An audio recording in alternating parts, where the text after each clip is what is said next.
लो जी सुनो चीन का एक नया कारनामा। ये कारनामा भी उसकी विस्तारवादी नीति का ही एक उदाहरण है, लेकिन इस बार उसका शिकार नया है। हर एक गरीब देश तक अपने पैर फैलाने की ख्वाहिश लिए चीन ने इस बार अपना शिकार बनाया है अफ्रीकी देश जिम्बाब्वे को। हालांकि अब तक चीन की नजर खास तौर पर एशियाई देशों तक ही सीमित थी, लेकिन अब उसकी विस्तारवादी निगाहें अफ्रीका महाद्वीप पर अटक गई हैं। यहीं तक नहीं बल्कि उसने तो अपने लालच के चक्कर में आज जिम्बाब्वे को बर्बादी की कगार पर ला खड़ा किया है।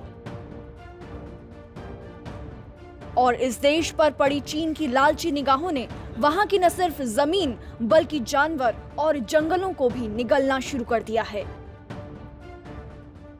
चीन का शिकार बना ये देश आज अपने प्राकृतिक संसाधनों को खोने की कगार पर खड़ा है।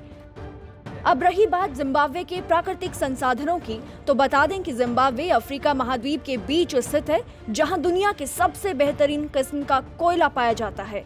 लेकिन फिर भी जिम्बाब्वे की एक बड़ी आबादी आज भी गरीबी रेखा के नीचे गुजर बसर करती है।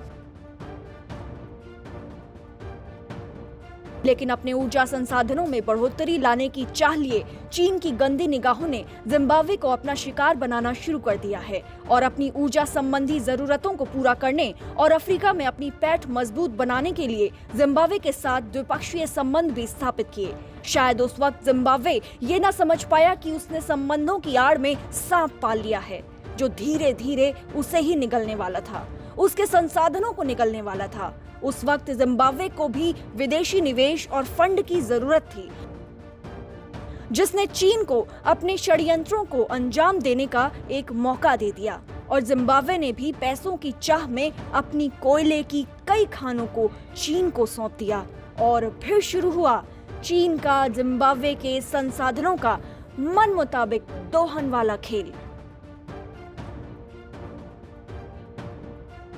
चीन की सरकारी कोयला कंपनियां जेनिक्सन कोल माइनिंग ग्रुप और एफ्रोक्लाइन स्मेल्टिंग ने जिम्बाब्वे के प्राकृतिक संसाधनों का जमकर दोहन किया है। इस कारण वहां जंगल, जानवर और जमीन को भारी नुकसान पहुंचा है। इस देश के लिए कई पर्यावरण कार्यकर्ताओं ने चीनी कंपनियों के खिलाफ कई आंदोलन चलाए, लेकिन सरकार ने उन आंदोलनों को कुचल कर रख दिया। ब्यूरो रिपोर्ट, भारत तक।